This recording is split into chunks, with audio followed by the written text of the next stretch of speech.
बिस्मिल्लाहिर्रहमानिर्रहीम। अस्सलाम वालेकुम। अचानक एक शहवार दौड़ता हुआ आया और बुलंद आवाज़ से अर्ज़ करने लगा, या रसूल अल्लाह सल्लल्लाहु अलैहि वसल्लम, कुरैश मक्का ने बदअहदी कर दी। नबी करीम सल्लल्लाहु अलैहि वसल्लम ने फ़तह मक्का के लिए तैयारी शुरू फरमा दी। दूसरी जानिब हज़रत हातिब बिन अबी बल्ता रज़ियल्लाहु ताला अन्हो ने कुरैश के नाम एक ख़त लिखा, जिसमें उन्होंने हुज़ूर सल्लल्लाहु अलैहि वसल्लम की मक्का रवानगी और मक्का पर फ़ौज कशी की तैयारियों के मुतालिक ख़बर का ज़िक्र किया।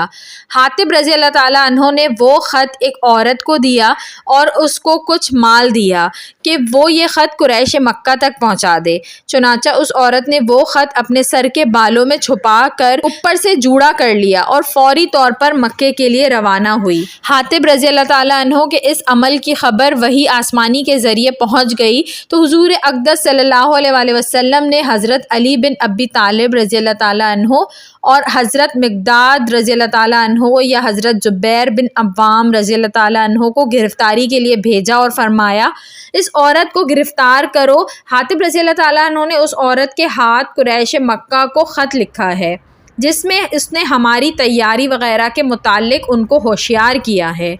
वो दोनों हजरात दौड़ते हुए गए और उस औरत को उस जगह पा लिया। उस औरत से कहा, क्या तेरे पास कोई ख़त है?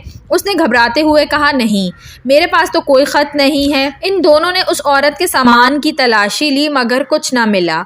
जब वो नाउमीद होकर वापस जाने लगे तो हज़रत अली बिन अबी तालिब करमल्लाहु वजह ने उस औरत को पुरअज़म और ईमान भरे क़ल्ब से कहा, खुदा की कसम, रसूल अल्लाह सल्लल्लाहु अलैहि वसल्लम पर आने वाली वही झूठी नहीं हो सकती और रसूल करीम सल्लल्लाहु अलैहि वसल्लम ने भी हमसे झूठ नहीं बोला। बाखुदा तुम वो ख़त निकालो वरना हम तुम्हें बरहना कर देंगे।